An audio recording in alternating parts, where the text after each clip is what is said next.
Hello and welcome. You're watching NDTV 24/7. I'm Osama Shab. Our top story: Assam police has booked Rahul Gandhi in a case linked to Congress and Assam police face-off, which resulted in a clash. Now, this clash happened during Rahul Gandhi's Bharat Nyay Yatra when Rahul Gandhi was stopped from entering Guwahati.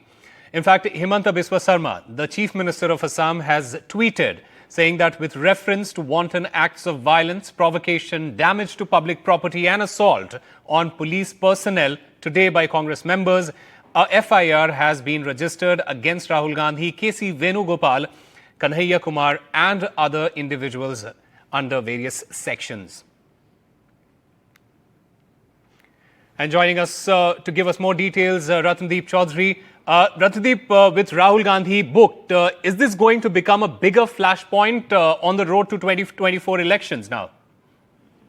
That's right. In fact, there will be a lot of politics over it. And remember, ever since the Bharat Jodo Nyay Yatra entered Assam, there have been a political war of words between the ruling BJP and the Congress, and more so between Congress leader Rahul Gandhi, who is leading the Yatra, and Assam Chief Minister Himanta Biswa Sarma. And after today's incident where Rahul Gandhi, when he entered Guwahati and was supposed to actually take the National Highway 27, but he tried to divert into the city, which was not allowed by the police. And at that point of time, there was a confrontation. And after that confrontation, the Chief Minister had first tweeted that he had asked police to lodge a police official FIR, and now the FIR has been lodged. It is a suo motu FIR that the Guwahati City Police has lodged for charges of disobedience to legal order of public servant, violation of permission conditions, obstruction of government servants while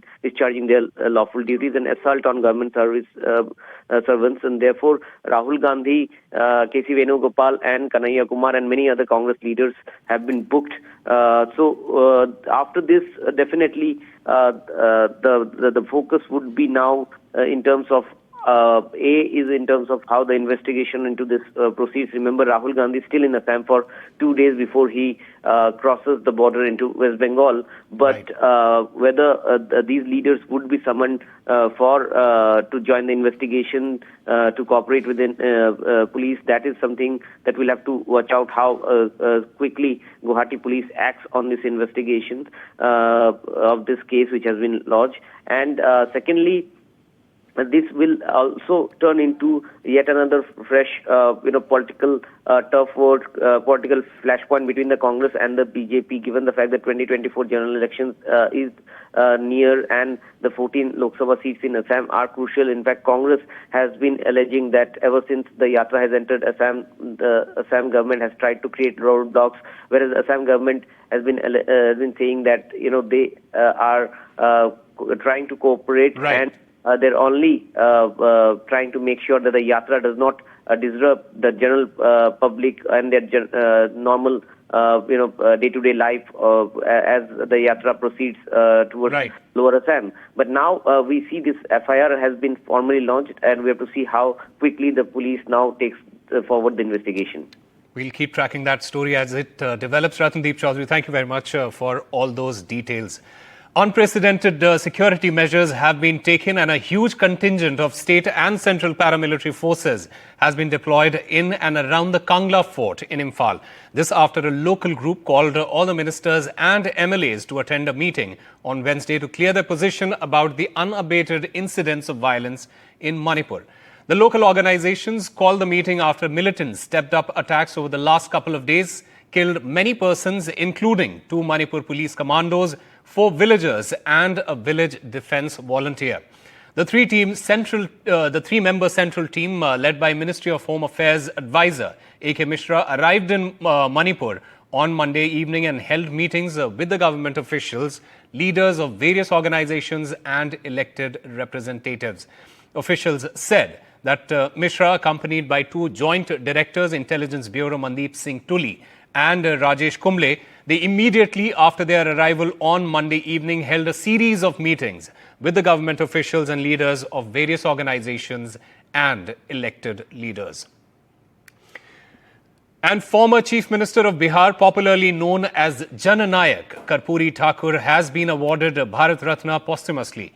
Thakur was in office twice, once for a brief period of 6 months between 1970 and 71, and then 1977 to 1979. The decision is politically significant as Karpuri Thakur was a tall socialist leader who was born in Nai Samaj, or the Baba community, one of the most backward caste of Bihar.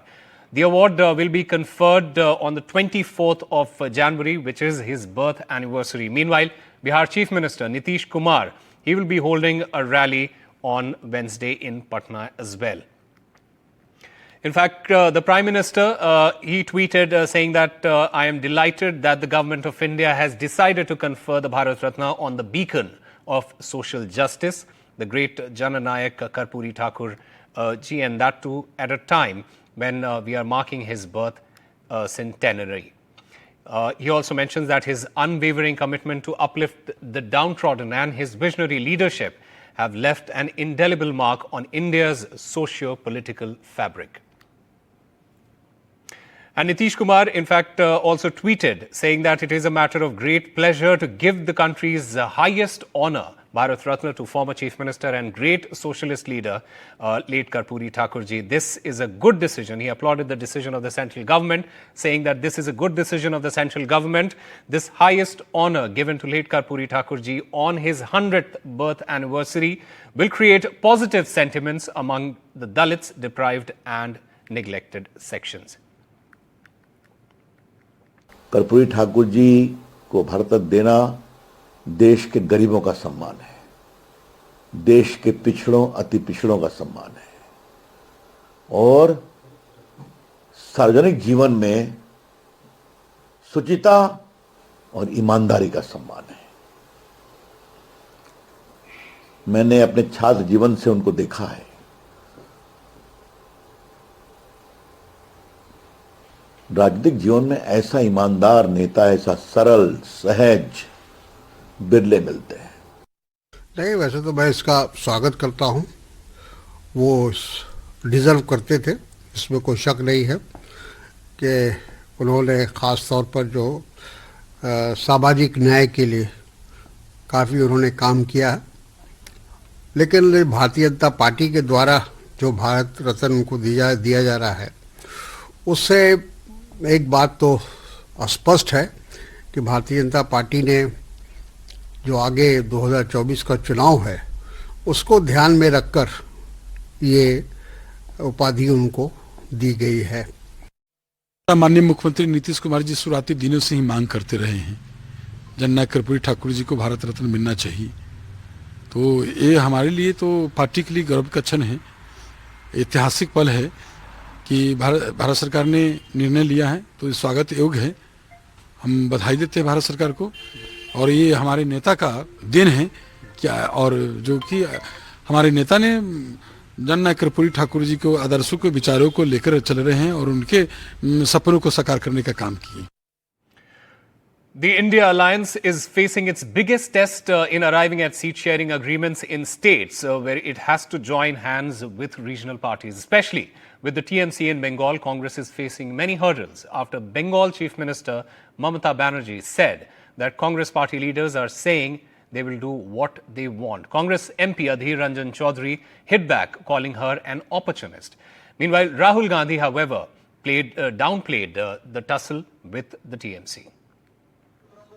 दुख का बात है ये कहने का।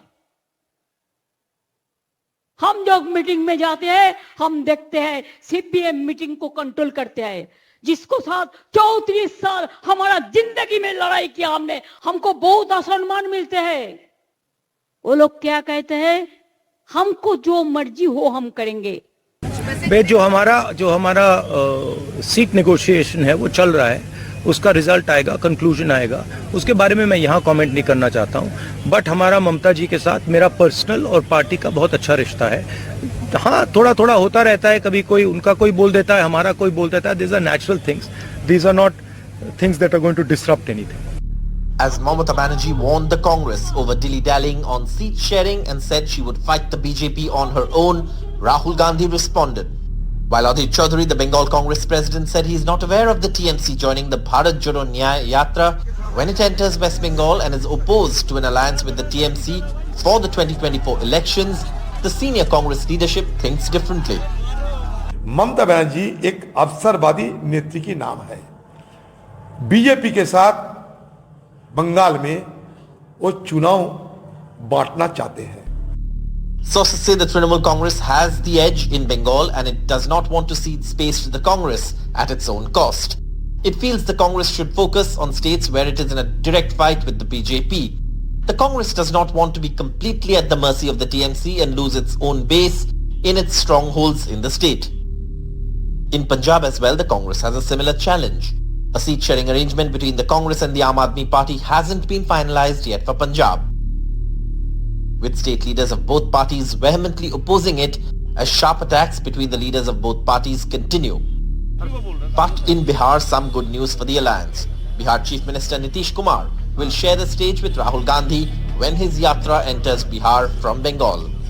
Coming to a seat-sharing agreement with regional parties is going to be a challenge for the Congress, balancing the demands of its own leaders and workers and getting the election arithmetic right with muscle-flexing regional political parties is going to require some deft political negotiations, both internally and externally, if the India alliance is to mount a serious challenge to the BJP in the 2024 Lok Sabha elections. With Mohammad Ghazali in Chandigarh and camera person GD Shankar in Kolkata, Saurabh Gupta, NDTV. The Supreme Court on Tuesday admonished the Gujarat police over its officials for publicly flogging 5 people belonging to the Muslim community at a village in Kheda district in 2022, asking angrily from where did they draw the authority to tie people to poles and beat them up. The Supreme Court was hearing an appeal by 4 police personnel against the October 19, 2023 order of the Gujarat High Court by which they were sentenced to 14-day simple imprisonment for committing contempt of court for violating the Supreme Court's guidelines about detaining and interrogating suspects. The Supreme Court asked what gave police the right to tie up people and beat them. If High Court has sentenced you to 14 days, now enjoy the custody. And how are you expecting relief from the court?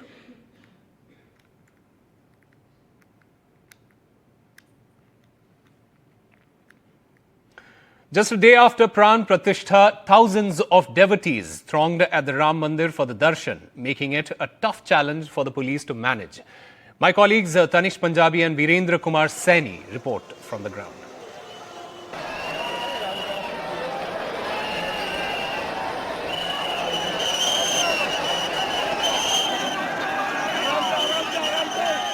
Thousands of devotees, people waiting for hours in line to catch a glimpse of Ram Lalla. Mumbai से आई हूँ और मैं आज व्रत भी रखी हूँ जब तक दर्शन ना हो तो पानी भी ना पीऊँ। जय जय श्री राम। कोई बात नहीं, 550 साल करा, 1-2 घंटे और करेंगे, 4 घंटे करेंगे, कोई दिक्कत नहीं। व्यवस्था बड़ी अच्छी, कोई परेशानी नहीं है, दिक्कत नहीं है कुछ भी। कल ही दर्शन करने के लिए आए थे पर कल रोक दिया था, आज तो करके ही जाएंगे। To manage the crowd, the administration fixed timings for darshan from morning to 11 a.m. and then from 2 p.m. to 7 p.m. Many devotees said they had been waiting in Ayodhya for days for the temple's opening. The situation improved at 2 p.m. this afternoon. Around 2 lakh people completed their darshan by then. Around 8,000 security personnel and 8 magistrates have been deployed at different spots to regulate the crowd. But such was the rush that senior officials like the UP Principal Secretary Home and the Special DGP Law and Order were present inside the Garbhagriha to personally supervise movement of devotees. सभी लोग अच्छे से दर्शन करेंगे, सभी के दर्शन अच्छी तरीके से होंगे। चूँकि संख्या ज़्यादा है, हमारा शासन का माननीय मुख्यमंत्री जी का निर्देश भी है कि लोग इस प्रकार से दर्शन करें, किसी को दर्शन में असुविधा न हो, व्यवस्थित तरीके से सब दर्शन कर पाएं और अनवरत दर्शन करते रहें। Uttar Pradesh Chief Minister Yogi Adityanath also conducted an aerial survey today. The situation today signifies the change Ayodhya has gone through and a glimpse of how the future is going to be for Ayodhya as it is being promoted as a hub of religious tourism. The workload of the administration is only going to increase in the future. With camera person Virendra Kumar Saini and Sachin Gupta, Ravi Shanjan Shukla and Tanish Punjabi for NDTV. It's a two-person race for the Republican presidential nominee, Nikki Haley versus Donald Trump at New Hampshire. And all eyes are now on New Hampshire's primary. Let's take a look at this report. After Trump's decisive win in the Iowa primary and Florida Governor Ron DeSantis suspending his presidential campaign, it's a head-to-head contest between the former US President Donald Trump and former South Carolina Governor Nikki Haley. The former president is going into these primaries with a significant edge over any other Republican candidate. Vivek Ramaswamy and Ron DeSantis pulled out of the contest clearly shows the mood in the Republican camp. So far, the only Republican contender still standing against Trump is Nikki Haley. Trump has increased his attacks in recent days on how his now primary challenger for the GOP nomination, even as he leads by 20 delegates to Haley's 8. But that's all he was doing. And now he's backing a woman that I know very well, a woman that is not capable of doing this job. I know her very well. She's not tough enough, she's not smart enough, and she wasn't respected enough. She cannot do this job. She's not going to be able to deal with President Xi. She's not going to be able to deal with Putin and Kim Jong-un and all of the people that they're very fine people you have to deal with. And she will not be able to do the job. But New Hampshire is the primary, where Nikki Haley has the best chance since there is a large chunk of voters who are not aligned to any party. I've said from the very beginning, I've been consistent. We wanted to be strong in Iowa. We started with 2%. We ended up with 20%. That was strong. We want to be stronger than that in New Hampshire. And then we want to be even stronger than that in South Carolina. This is a building game for us. The primaries in New Hampshire are likely to be decisive. If Trump wins this one, then this could be an end for Republican primaries. With Ishan Arora, Bureau Report, NDTV.